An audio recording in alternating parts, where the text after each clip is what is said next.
Hello everybody, welcome to the Dropkick District, and today in the first ever video, and this video is going to be about why I think Jimmy Uso should turn heel at Survivor Series 2025 in War Games, alright, in San Diego, California, maybe, I don't know, my American geography isn't that good.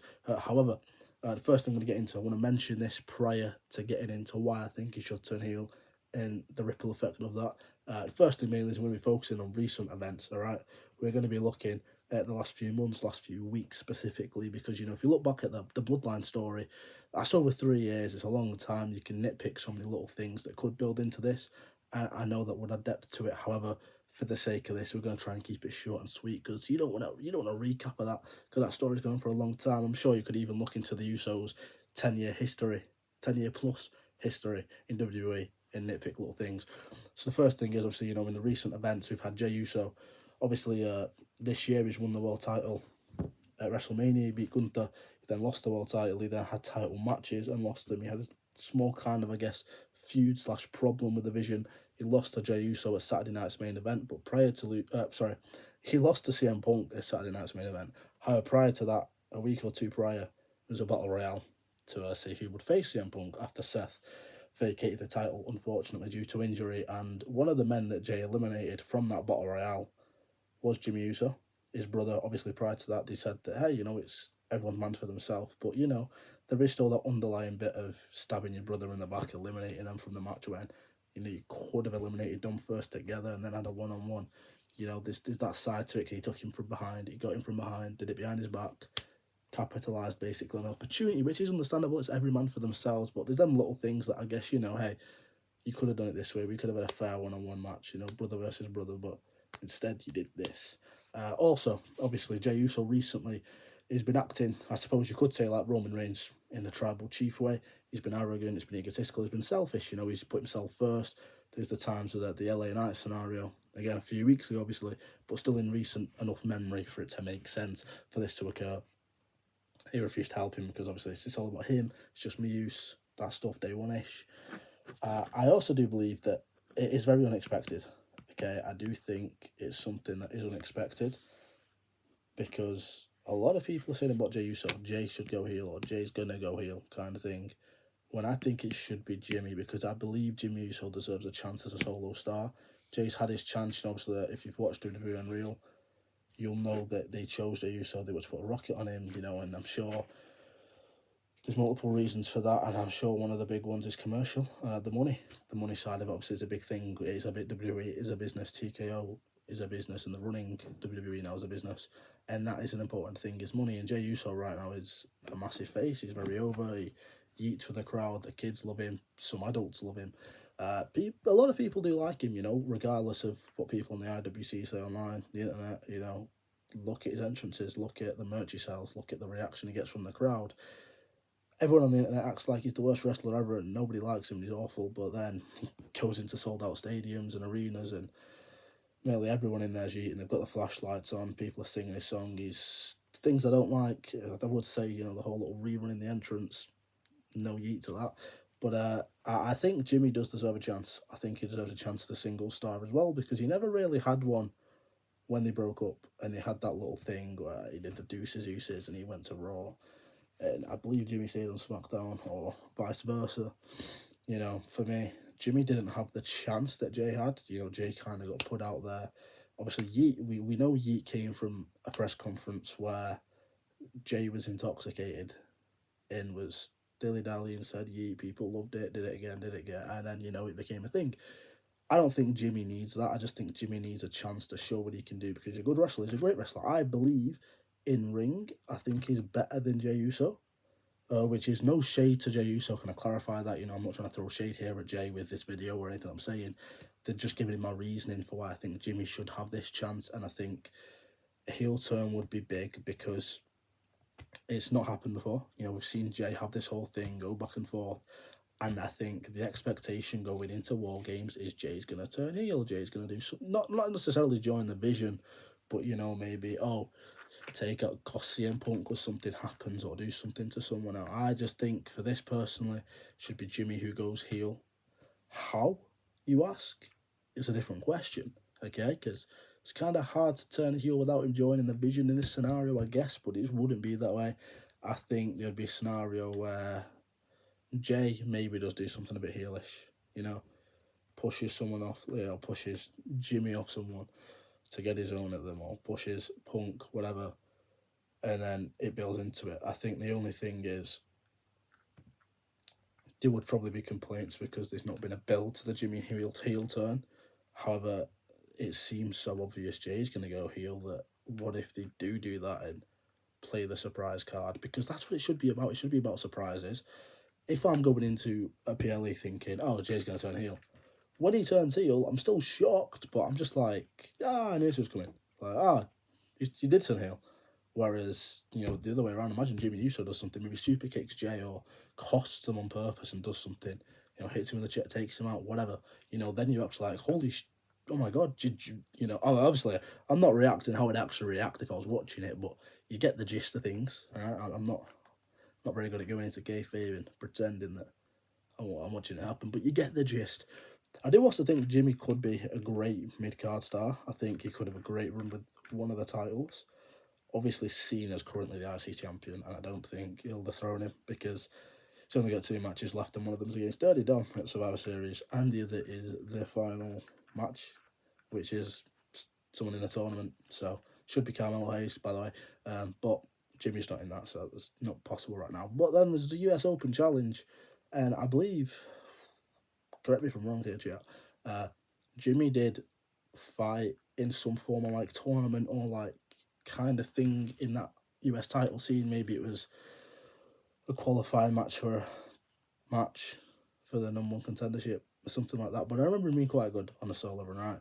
Yeah, the whole Born King thing didn't really do much with him. They just kind of used him to fight Jay at Mania, which wasn't the greatest match. But I just think that it could be great. I just don't think Jay going heel is something they'll do anyway, because of the money. He's a big baby face. It's like Cena and Cody, in the sense of Cena only turned heel in his last year, and it was alright. It wasn't amazing, but it was alright.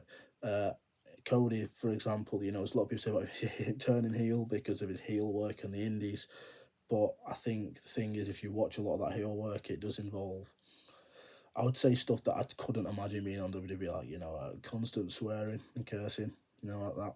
Some of the actions, some of the things we're doing in the ring, throwing out middle fingers. It's very 90s WWE, but you can do that in the indies now.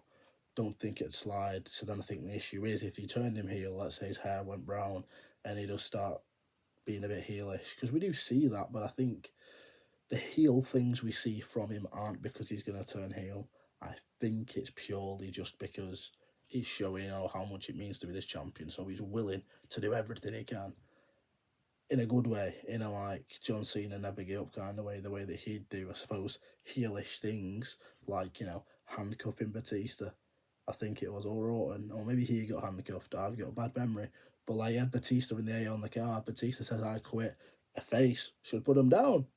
John Cena fucking launches him. That's not really a face. The match is over, John. It's over. It's done. You get the gist. But I do think Ilya versus Jimmy could potentially be a banger. Then the issue is, it comes into that. There's issues, obviously, with the state of how it currently is, the landscape of WWE, that should Jimmy dethrone Ilya? I don't think so. I think if someone's going to dethrone Ilya, it should be someone believable. However, I don't like the current philosophy of the Ilya matches, because every Ilya Open Challenge match so far has had that same philosophy to it. And if you've not noticed it, the pattern I've noticed is, starts off kind of equal, then Ilya basically takes a beating, kicks out of the big move, it'll get hit with a wave of maneuvers, and then finisher, kicks out, a little bit back and forth, bit more domination, and then Ilya hits a torpedo Moscow, H-bomb, wins. Great, you're kind of bigging him up to be, oh look, he can take all this damage and still win, but it's very main roster, if you know what I mean. It's very main roster. It's different to the way Ilya would do it, because when Ilya would do it in NXT UK and NXT, he'd have a war and then come out on top, and that's more believable that you are going to pull through, rather than you've just had your ass kicked for 10 minutes and now you're Superman. I guess, it's adding to him. However, I just don't think ducking Tommaso Ciampa consistently is Makes sense, because he's supposed to be the Mad Dragon, this amazing guy, and if he's ducking somebody, it doesn't seem very, I have gone off topic on a lot of these things, but it's important. But what could come from Jimmy Uso turning heel is a good question, and I do think Jimmy Uso turning heel, it'd be refreshing. I think it'd be new, it'd be exciting. You'd look forward to the promos, even the feuds in a sense, because he could have some good, he could fight Sammy. I think Alistair Black, is he classed as a heel? Oh, I don't know. He could fight Alistair Black again. I don't really recall how the brands are right now, because they don't do very well of defying the difference, because they just pop up on any show they want, really. But I do think that Jimmy should go heel, and I think Jimmy should have a match for a title, whether it's Ilya or whoever the IC champion will be, because Dom could win it, and if Dom wins it, by all means, Jimmy could have a chance. However, I think a babyface is going to beat Dom. So you never know, unless it's Finn and then they have that feud. But I do also think Jimmy going heel allows us to have Jimmy versus Jay too. And I only say that because I think they deserve another chance to have a good match. And it could even be for a mid-card title, or just be a mid-card match in a sense, because I think it would be a good match. I don't know what went wrong at WrestleMania 40. I think it was 40. At WrestleMania 40, right? There wasn't. Was it? No, it's 41. Was it 41? Yeah, because that's when all the shit, like superheroes came out, like the Avengers.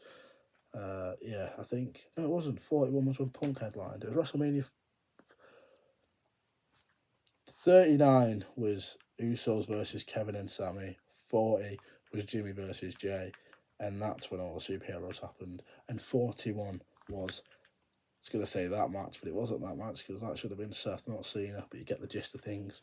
So even though this video has gone on different paths, moral of the story is I think Jimmy Uso should turn heel at Survivor Series, because I think it'd be something refreshing. I think it'd be new for the company. We've not really seen that before.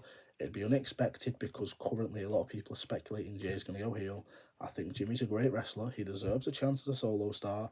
And honestly, I think it could be fun to have somebody like that in the title picture, because when you look at the IC title, for example, the Intercontinental Championship, Cena's going to probably drop it to Dom.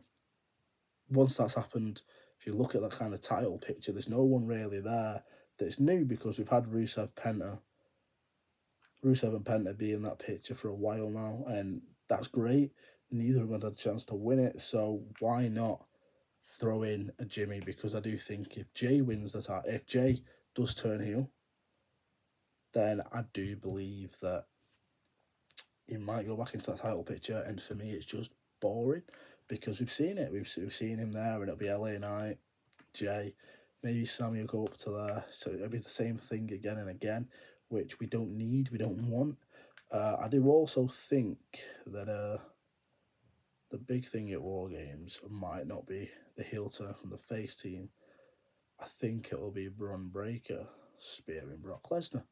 I'm just going to add this on at the end. I think Brock Lesnar might be him and Bron as the last two in the cell, like waiting to come out. I think the clock's going to run, time to go. Bron's going to bark, he's going to get ready to go, and then Brock Lesnar is just going to kind of barge past him, boom, straight out, he gets in there, tests shit up. Bron's fuming, he's fucking rattling the cage, Heyman's telling him calm down, all this, and then the match ends. Right, so they've won. The heel team should win, right? The heels win, and then when they're all like, ugh, as they're holding it up, say Bron's in the middle, Brock's on it says Drew Bronson, Drew Brock, Drew Bronson. Is there 5 of them? Somewhat. Logan and Brock.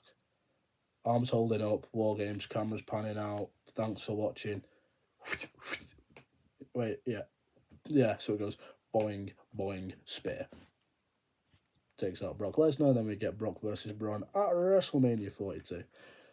But that is it. That is the video. So I appreciate anyone who's watched all of it. I know it went off topic at times, and there was little rants about things and discussions about other parts. However, that was just kind of to explain that, hey, it doesn't necessarily mean Jimmy going heel now means he should win that US title in the next 2 weeks. He could win the US title around Rumble time in 2 months, let him build a character, let him have some matches, maybe even have the J feud going into the Rumble, something like that, or feud someone else on the face team, potentially. Could even be Roman, could be, Punk. I'm not saying throw him into the world title scene, but give him the shot, give him the chance with Punk, because Jay's match with Punk wasn't that great. But that's kind of, I just think Jimmy should go heel and we should have something new. If you've watched it, I appreciate it. Please like and subscribe. It's technically a new channel. It's just Turnbuckle Talk Zone, renamed. So if you've seen this and you're like, well, I'm already subscribed, that's why. So thanks for watching. Like, subscribe, follow Twitter, link will be in the description. Appreciate it. Adios. Enjoy Survivor Series 25 War Games. My predictions will be out on Thursday. Goodbye.